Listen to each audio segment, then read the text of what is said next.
সুখবর, বিরাট সুখবর। 440 কোটি টাকা এই মুহূর্তে ফ্রিজ হয়ে গেল। তৃণমূল দলের যে অ্যাকাউন্ট, সেই ব্যাংকের তরফ থেকে 440 কোটি টাকা ফ্রিজ করে দেওয়া হলো, এবং সাথে মনে হয় ভাইপোর টুকানিটাও ফ্রিজ হয়ে গেল। নমস্কার, টুটেলারের পক্ষ থেকে আপনাদের সকলকে স্বাগত। আজকে আর না এসে পারলাম না, কারণ কালকে অলরেডি গতকাল আপনাদের জানিয়েছিলাম যে অরূপ বিশ্বাস তিনবার হাজিরা দেননি, সিবিআইয়ের কাছে অসুস্থতার ভান করে 4th টাইম হাজিরা দিয়েছেন এবং ডিম থেরাপি থেকেই বেঁচেছেন। কিন্তু ওই তিনবার হাজিরা না দিলেও অসুস্থ অবস্থায় কিন্তু তার মাথায় একটা বিরাট কলকবজা নড়েছে। সেটা হলো, তিনি তার অলক্ষ্যেই ঘরশত্রু বিভীষণই বলুন আর বাঘের ঘরে ঘুঘের বাসাই বলুন, একটা বিভীষণের কাজ উনি করে ফেলেছেন।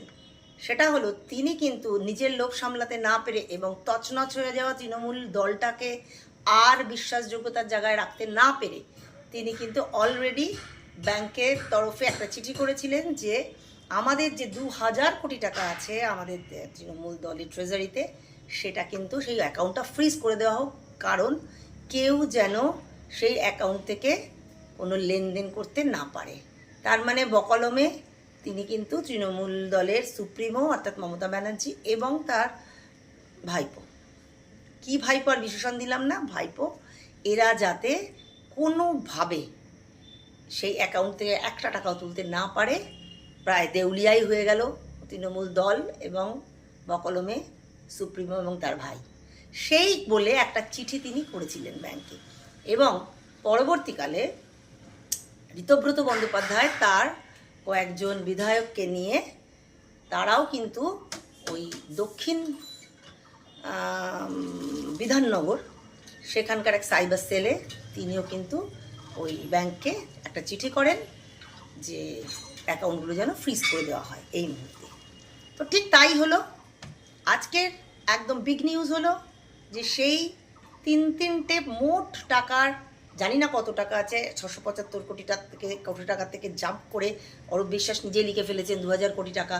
তো সর্বমোট এই মুহূর্তে 3টে অ্যাকাউন্ট ফ্রিজ হয়েছে, তার মধ্যে সর্বমোট সংখ্যাটা হলো 440 কোটি টাকা এই মুহূর্তে ফ্রিজ কথাটার মানে কি, আর কোনোভাবে শীতল হয়ে গেল, অর্থাৎ কোনোভাবে কেউ এই মুহূর্তে ওই অ্যাকাউন্টটা অপারেট করতে পারবে না। বুঝুন, চোরে হাড্ডাহাড্ডি লড়াই হচ্ছে। এইবার একজন চোর ডাকাত বেরোচ্ছে এবং তাদের লোভও বেরোচ্ছে। এ ডাকাত বলছে এটা আমার, ও ডাকাত বলছে এটা আমার। চোর বলে ছোট করে ফেললাম, ডাকাত। তো যাই হোক, ডাকাতিটা এই মুহূর্তে বন্ধ থাকবে, ব্যাংকের ঘরেই টাকা থাকবে, এবং পরবর্তীকালে ইনকাম ট্যাক্সকে সমস্ত রিপোর্ট দিতে হবে, তবে গিয়ে সেই টাকার সদ্গতি হবে দলের কার্যের ক্ষেত্রে, বা জানি না সম্পূর্ণটাই সরকারের ঘরে চলে যাবে কিনা। তো আমরা দেখতে থাকবো সেগুলো। আজ যাওয়ার আগে একটা খুব মানসিক শান্তির কথা বলে যাই। আজকে সকালবেলায় সন্ময়দা, শ্রদ্ধেয় সন্ময়দার ইউটিউবের বার্তা অর্থাৎ বাংলার বার্তা শুনলাম। সেই বাংলা বার্তা সন্ময়দা অত্যন্ত পরিতৃপ্তভাবে আজকে তিনি কিন্তু ভাইপোকে একটা দাম করে ঘুষি মেরেছেন।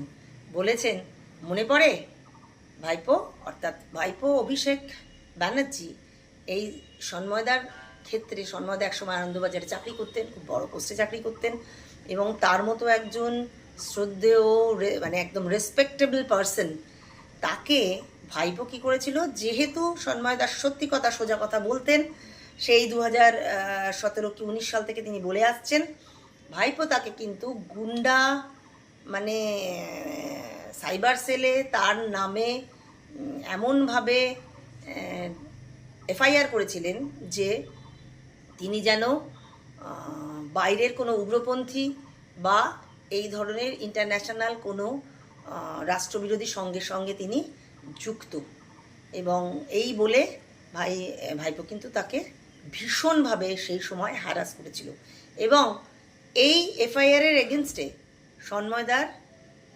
সারা জীবনের সঞ্চয় সেই অ্যাকাউন্টটাকে ফ্রিজ করে দেওয়া হয়েছিল। তো কথায় বলে না, ভগবানের মার দুনিয়ার বার, তুমি যা দেখাবে কোনো না কোনো একদিন তাই দেখতে হবে। এই জীবনের ফল এই জীবনেই পেতে হয়। আজকে সেটা একেবারে অক্ষরে অক্ষরে সত্য হয়ে গেল। সন্মদার গলায় যখন সেই পরিতৃপ্তির শব্দ, সেই কণ্ঠস্বর শুনতে পেলাম, তখন মনে হলো এ জীবনে ঈশ্বর এ জীবনের সবটাই যেন আমাদের জীবন্ত অবস্থায় দেখিয়ে দেন। পরজন্ম বলে জানি না কিছু আছে কি না, কিন্তু ভাইপোকেও কিন্তু এ জীবনের সমস্ত পাপের ফল এ জীবনেই দেখতে হবে, এবং আমরাও সেটা দেখার জন্য মুখিয়ে থাকলাম। ঠিক আছে, আজকের মতো এই পর্যন্তই। পরবর্তী খবর নিয়ে খুব তাড়াতাড়ি ফিরে আসব। ভালো থাকবেন, ধন্যবাদ।